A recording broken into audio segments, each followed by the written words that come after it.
último, Presidenta, Sí. si me permite, el tema de la violencia de género, de todo esto que se genera en las redes sociales, me ha llamado la atención últimamente. No es reciente, obvio, esto se ha dado ya de tiempo atrás, que han vuelto a remeter, obvio, no voy a escribirlo porque es hasta de mal gusto, el tema, por ejemplo, contra la Secretaría de la Mujer, contra la secretaria Citlali. Esto ya no se había dado, porque, bueno, pues el tema fue senadora, ahora tiene un cargo que por cierto, ha habido trabajo interesante, de hecho se ha difundido aquí, pero la pregunta sería, este tema, digo, más allá de quiénes y el tipo de términos y de imágenes que son verdaderamente pues indescriptibles, ¿para qué? Contra ella, y yo me preguntaba, y es la secretaria de la Mujer, es la que está teniendo y enfrentando precisamente esas violencias, ¿no? Y que sabemos qué tipo de, por ejemplo, un empresario, ¿no? Que ni vale la pena mencionarlo, que fue uno de los que originalmente fue sumamente violento en los términos con lo que se refería. Ahora ha vuelto a resurgir, me llama la atención, y que también él está muy activo en otras cosas y en términos contra el propio gobierno. La pregunta es, no tanto, pues, ¿qué opina de esto? Me parece que algo hasta... pues, ¿qué se va a opinar frente a la violencia hacia las mujeres, hacia la propia secretaria de la Mujer, sino cómo también ver esta situación de las redes sociales, en donde se generan muchas violencias, en donde, este es un ejemplo nada más, pero hay otro tipo de cosas que también han permeado en la sociedad y que, y que siguen teniendo, pues, impactos muy negativos. Ya se ha llegado a comentar, ¿no?, este tema de la regulación de las propias plataformas que proveen las redes sociodigitales, como se le menciona oficialmente, pero bueno, hay un debate donde dicen no hay que regular eso es de otra manera, etcétera. ¿Cuál es su postura de usted frente a este tipo de cosas? Porque además, cuando se empieza a batallar frente a este tipo de violencias, claro que va a haber reacciones y difamaciones, y bueno, hasta medios de plataformas han arremetido con falsedades contra el gobierno, y a veces deja ese sentido como de hasta de misoginia y de machismo, y de medios pues que igualmente no tienen ni caso mencionarlos, que son productores de fake news. Y también en ese sentido, el principal proveedor de información del país, pues es la mañanera, en este caso la mañanera del pueblo, como ya se ha denominado. Y también mucha gente en los estados pregunta, ¿por qué no se puede ver o escuchar la mañanera en todos los medios públicos? Esa es otra de las preguntas que han hecho. Por ejemplo, el día de ayer, bien dijo un periodista, fue duro, concreto y con todo, ¿no? En una mañana que, bueno, estuvo muy claro el día de ayer el tema del Infonavit, que fue una información tremenda, pero que la población muchas veces quiere saber. Claro, algunos aprovechan que tengan algún señal de internet de la tarde con alguna plataforma, pero los medios públicos en este sentido, Presidenta, ¿qué papel también están jugando? Digo, algunos sí lo están haciendo, el tema de la difusión, pero la gente que va al trabajo, la gente que va a la escuela, etcétera, quisiera tener en la radio, porque la mayoría de las estaciones de radio, perdón, pero es pura mentira, es casi basura, y lo digo con todo respeto. Entonces, ¿cómo se puede generar este tema de que las mañaneras se pueda escuchar, se pueda ver en todo el país? Digo, ¿por qué no tener esa posibilidad? Obvio, con los recursos que se tienen, con los medios que se tienen, que son públicos. De los privados, obviamente, pues espera que quieran algo a cambio, eso es muy obvio, y eso es lo que les ha dolido a muchos, el tema del dinero. Entonces, esas serían mis preguntas, Presidente, y le agradezco mucho las respuestas. Gracias. Yo creo que son varios temas, ¿no? A ver, el tema, yo creo que de la oposición, de los adversarios a nuestro movimiento, al gobierno, que la verdad es que se han quedado sin argumentos. A mí la verdad es que cuando hay estos comentarios tan machistas, de odio, pues es que ya no hay argumento. O sea, todo esto que decían, les van a quitar los ahorros a los trabajadores con la reforma al Infonavit. Y ayer Octavio presenta las corruptelas y abre la cloaca que hubo ahí durante tantos años. Y entonces, sí hay algunas columnas hoy, ¿no?, del Infonavit. Pero entonces dices, a ver, ¿cuál es el argumento? Lo que se quiere es proteger el ahorro de las y los trabajadores y hacer vivienda. Y la transparencia. Entonces, pues, se les cae el argumento. ¿Qué otro argumento hay? Que la presidenta no gobierna, ¿no? Porque hay,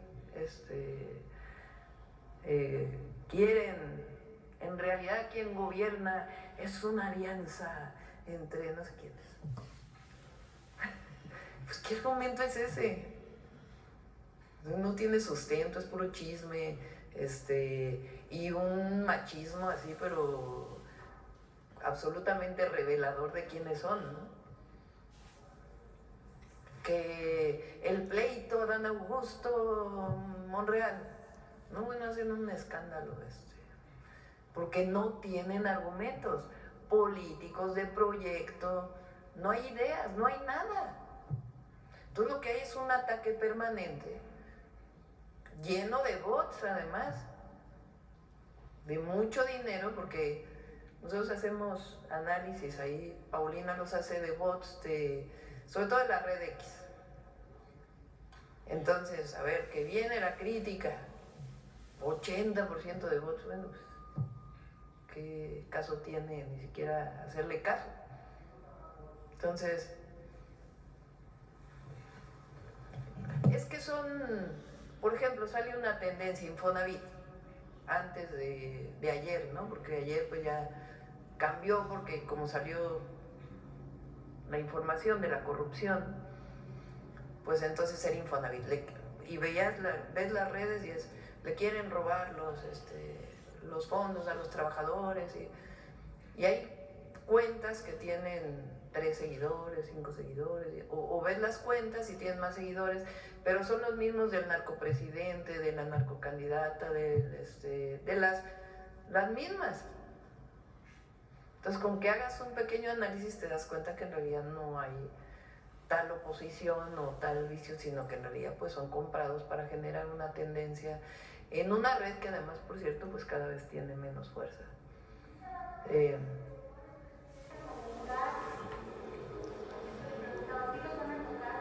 No, pero no es un asunto de si se van a tocar, se presentan las denuncias y lo que se haga. Es que este es un asunto político, ¿no? Ahora quieren hacerlo político. No, no es político.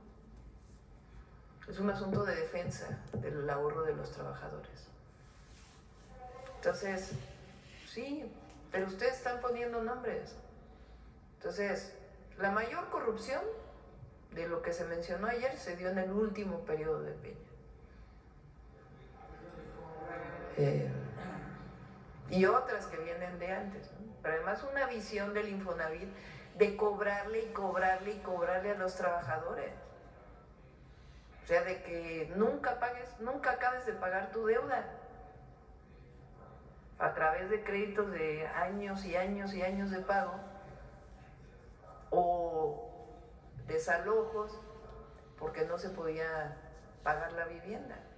Entonces, lo que nosotros estamos planteando, aunque va a presentar las denuncias que tengan que presentar el Infonavit, es porque estamos cambiando la ley. La ley se está cambiando para que el director general del Infonavit pueda tener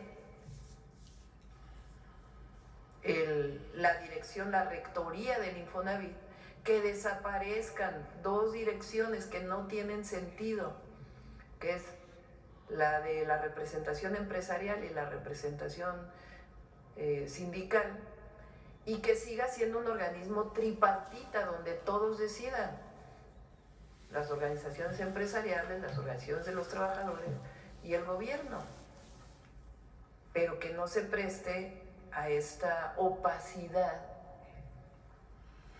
¿Pero por qué el INAI nunca hizo nada con el Infonavit?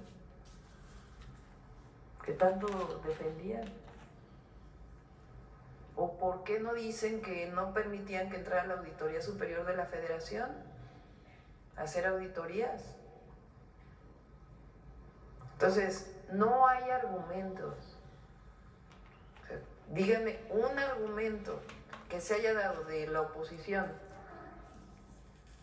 o de sus dirigentes empresariales de la oposición, como el Junior X, que tenga fundamento. Es un odio, una crítica, tremendo. Ya salieron a defender también al dirigente del PAN. Entonces, ¿a qué se dedican? Pues a una campaña de odio, de enojo, pues en vez de estar tan enojados, que se sienten a ver si realmente tienen un proyecto de nación, porque no tienen. Solo es la crítica a lo que representamos nosotros. Y miren qué impacto tiene. Ahí está la encuesta de hoy. Entonces, pues sí, están un poco desesperados. Ahora, el otro gran tema, pues, es el machismo, la misoginia que se esconde en estas críticas, que también es muy reveladora de quiénes son quienes las hacen. La crítica a Citlali, que además tiene toda nuestra solidaridad y nuestro apoyo, pues es porque le sale el odio así, y el machismo tremendo, ¿no? Nada más que vean qué piensan las mujeres.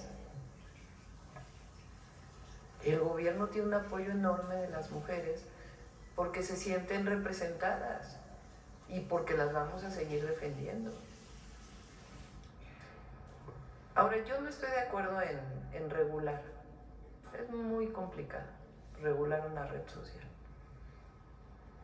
No, el límite entre la censura y la regulación de una red es muy complejo. Entonces, más bien es la concientización de la gente y que se sepa, pues, que si están de acuerdo o no y que se participe. Y en el caso de los medios comerciales igual, pues, que se abran, sean plurales. La objetividad se da cuando se presenta una posición y la otra, no cuando solo se presenta una.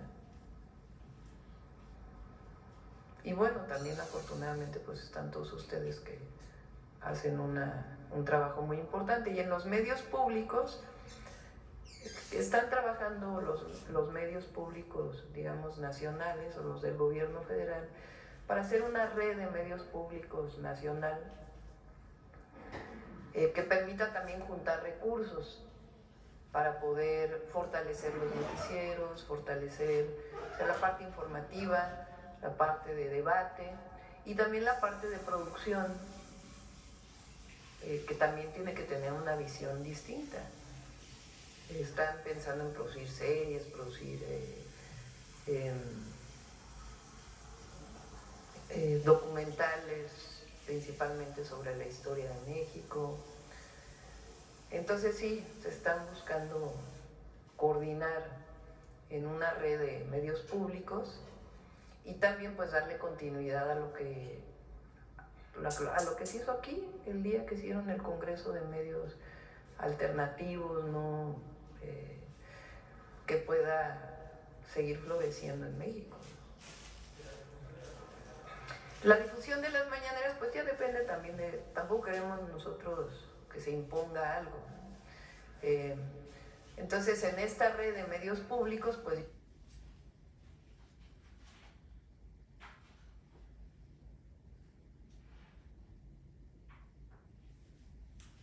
tomarán su definición porque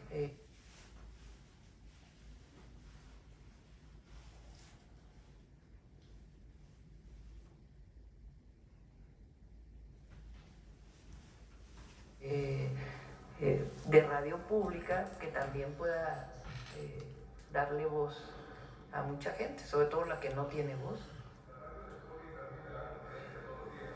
Sí, el Canal 11, pero muchos medios, decía Hans, locales, Porque la mayoría de los estados tiene un sistema público, tienen radio, tienen televisión, las universidades también.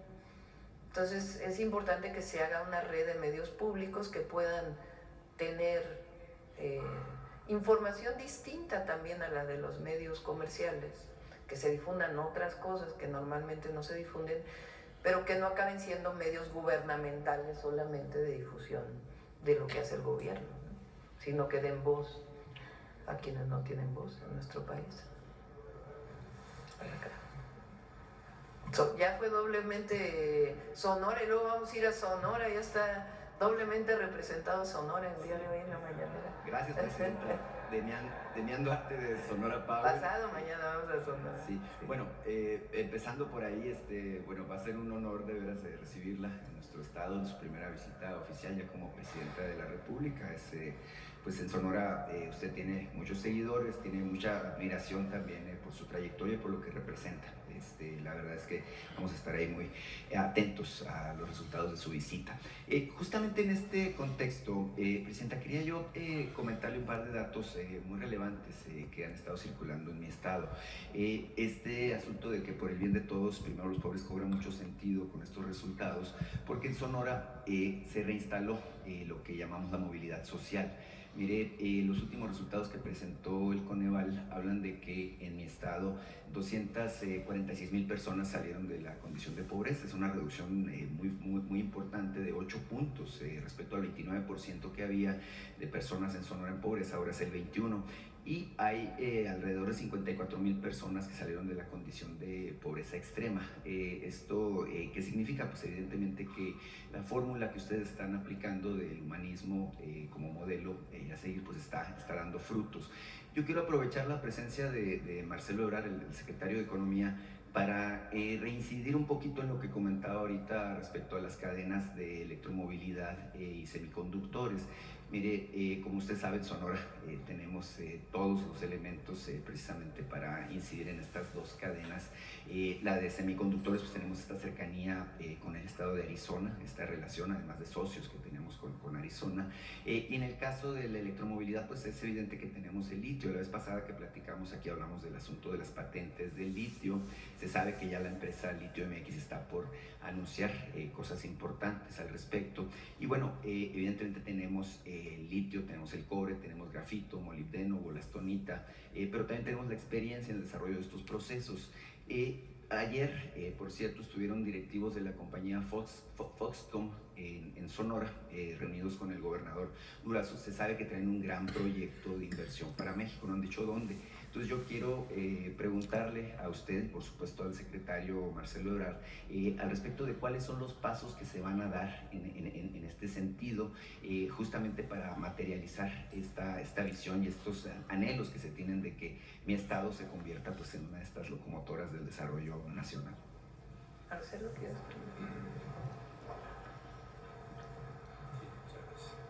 Con su permiso.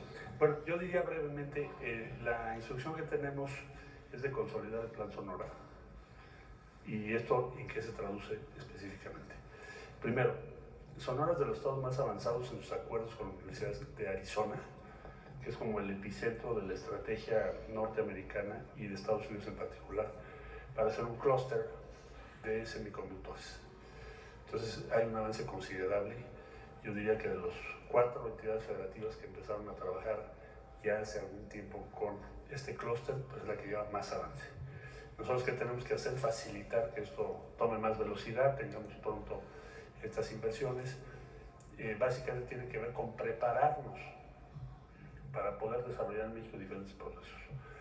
Segundo, desde luego todo lo que está en torno al litio, LitioMex. También hemos estado trabajando con ellos. Como usted sabe, la Secretaría de Economía regula lo que tiene que ver con minería, y la prioridad que nos ha marcado la presidenta Sheinbaum es que México pueda acelerar su producción respecto al litio y también poder tener una batería en México, empezar a construir, a fabricar baterías en México. También Sonora es otro punto clave. Tienen un buen avance en Guaymas, tienen un buen avance en lo que tiene que ver con la zona o el paso fronterizo, Nogales. Tenemos ya también toda una serie de empresas que actualmente han sido visitadas, tanto en Taiwán, Foxconn es taiwanesa, tienen un proyecto de inversión enorme, lo tenemos dentro del portafolio de inversión, y Sonora es una de las posibles localizaciones de parte de esta inversión. Entonces yo diría que vamos a lograr en 2025 pues dar otro paso importante para consolidar ese plan que, repito, y con esto cierro el comentario, pues se diseñó, es el primer plan que diseñamos juntos México y Estados Unidos, con miras a todo lo que estoy hablando, electromovilidad, semiconductores y competitividad. Es como un buen ejemplo de lo que deberíamos hacer a mayor escala. Ahora que platiquemos con la nueva administración, así se los vamos a exponer, porque está siendo exitoso y Sonora va a tener éxito sin duda alguna, porque han tomado muchos pasos. Sí, presidenta, la compañera le preguntaba ahorita al respecto de los asuntos de inversión y todo esto. Yo le quiero pedir más bien una reflexión. Estamos a 12 días de cerrar el ciclo del año 2024, ha sido un año pues muy cargado de cosas muy importantes, se ha hecho historia sin duda este año con la llegada, por ejemplo, de la primera mujer presidenta. Con este antecedente yo le quiero pedir que nos comparta su punto de vista respecto a qué panorama, más allá de la captación de inversiones, qué panorama podríamos esperar los mexicanos con el año que está justamente por llegar. El 2025 plantea retos importantes, pero creo que también oportunidades de gran nivel para nuestro país. Entonces, si nos puede comentar al respecto. Va a ser un buen año. Vamos a consolidar esto que hemos hablado de los proyectos de inversión. Se van a consolidar todavía más los programas de bienestar y los nuevos programas. Va a seguir habiendo inversión en México, pública y privada, y vamos a consolidar el proyecto. Entonces, por supuesto, tenemos que garantizar que el tratado comercial siga, que están todos los argumentos puestos ahí, yo no tengo la menor duda de que lo vamos a lograr. Por eso que ha estado hablando el presidente Trump de los aranceles o las tarifas, como llama él. Entonces yo creo que va a ser un muy buen año, y además pues inician las obras de trenes y muchas obras nuevas que vamos a desarrollar. Y además, el 1 de junio pues va a ser la elección. Por primera vez las y los mexicanos vamos a elegir a las y los jueces, magistrados y ministros de la Corte, que es histórico en México y en el mundo. Entonces, va a ser un buen año para las y los mexicanos. Vamos a cerrar porque ya son las 9. A ver, la última pregunta. Solamente un planteamiento. Usted va a la frontera el fin de semana, va a estar en Ciudad Juárez, va a estar en Sonora también. Es un momento importante del año porque vienen enormes flujos de paisanos que nos visitan con motivo de las fiestas de fin de año. Por ejemplo, tengo entendido que en Nuevo Laredo se hizo un operativo de parte de los gobiernos de la región, en Chihuahua también. En Sonora, el gobernador encabezó, por ejemplo, también un operativo de bienvenida. En Cajeme mismo, el alcalde Javier Lamarque también hizo un operativo que le llamó, creo, el apapacho a nuestros paisanos. Preguntarle en este sentido, presidenta, ¿qué está haciendo el gobierno federal para acompañar a los flujos de paisanos que nos visitan? Porque ya sabe usted, mire, vienen con mucho gusto a visitar a sus familias, pero son presa también de situaciones pues fuertes, extorsiones, los ven como pues objetivo muchos grupos criminales, porque evidentemente pues traen dinero, traen cosas para sus familiares. Entonces preguntarle qué se está haciendo para favorecer esta visita. Muchas gracias.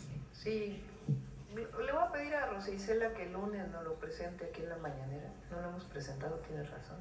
Pero sí se están haciendo varias acciones, y también en caso de que sean sujetos a algún problema, pues que puedan denunciarlo y nos avisen lo más pronto posible. Pero pues es la bienvenida. Ayer el himno migrante pues tiene ese objetivo también, la defensa y la bienvenida siempre a México nuestros hermanos y hermanas. Bueno, vamos a cerrar. Viene Detector de Mentiras, que ayer no lo presentamos, y después Mujeres en la Historia. Adelante. Con su permiso, Presidenta, buenos días a todas y todos. La última semana, ya se ha mencionado, han surgido diversas campañas en medios de comunicación y redes sociales de mentiras y tergiversaciones para desacreditar la reforma a la ley del Instituto del Fondo Nacional de la Vivienda para los Trabajadores, el Infonavit.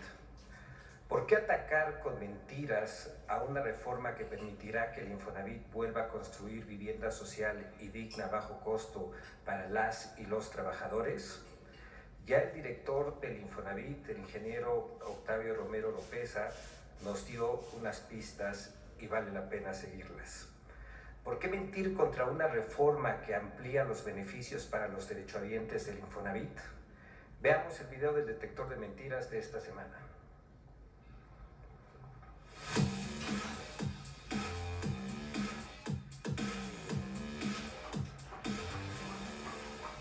Con encabezados amarillistas, gritos alarmistas desde las tribunas y tergiversando los datos, comentaristas y políticos de oposición mintieron al asegurar que el gobierno de México tomó el control del Infonavit para apoderarse de los ahorros de los trabajadores. 1. El gobierno de México dispondrá de la cuenta personal de vivienda de los trabajadores. ¡Mentira! El Infonavit es un organismo de servicio social que administra el Fondo de Vivienda de los Trabajadores de México y es facultad de su Consejo de Administración, compuesto de manera tripartita por representantes de los trabajadores, de los empleadores y del Gobierno de México, decidir sobre las inversiones que realice el instituto y los financiamientos que obtenga. Esta facultad no es nueva ni se le dio al Infonavit a partir de la reforma recientemente aprobada. Además, el texto de la reforma especifica que en ningún momento implicará el destino de recursos del fondo en beneficio de personas que no sean derechohabientes. 2. El gobierno de México tomó por asalto al Infonavit. ¡Mentira! La reforma mantiene la composición de la Asamblea General y el Consejo Mendigos Administrativo del mentirosos. Infonavit. Solamente reduce el número de integrantes de estos órganos, conservando la integración tripartita y la representación paritaria. La reforma no otorga nuevas facultades del Gobierno de México sobre el Infonavit. 3. La empresa filial del Infonavit construirá 1 millón de viviendas. ¡Mentira! El programa de vivienda y regularización del Gobierno de México contempla la construcción de 1 millón de viviendas a lo largo de la administración de la presidenta Claudia Sheinbaum, de las cuales 500,000 serán construidas por el Infonavit a través de una empresa filial y las otras 500,000 por la Comisión Nacional de Vivienda. 4. La Secretaría de Hacienda no garantizará los recursos del Fondo de Vivienda del Infonavit. ¡Mentira! Es el Infonavit quien administra el Fondo de Vivienda de los Trabajadores de México, no la Secretaría de Hacienda, y es independiente al presupuesto de egresos de la Federación, elaborado por la Secretaría de Hacienda. Además, el programa de vivienda y regularización con el que se construirán 1 millón de viviendas implicará la inversión federal de 600,000 millones de pesos.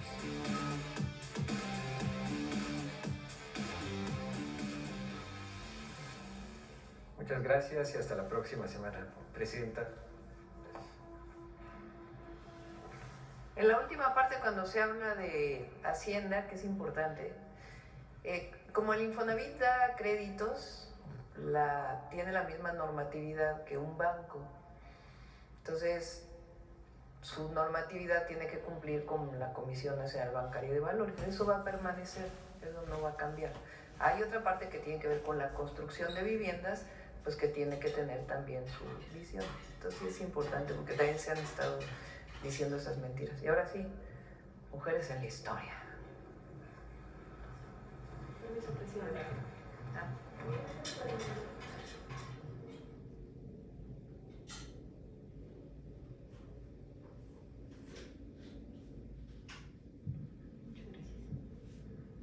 Muy buenos días a todas y a todos. Con su permiso, Presidenta. Vamos a iniciar el día de hoy con una imagen que presentamos cuando inició la sección de Mujeres en la Historia en las Mañaneras del Pueblo.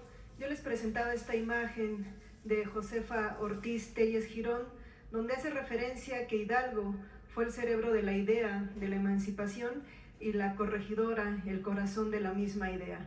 Hablábamos en aquella oportunidad que teníamos que empezar a eliminar estos estereotipos y vínculos con los que se ligaba la participación de las mujeres.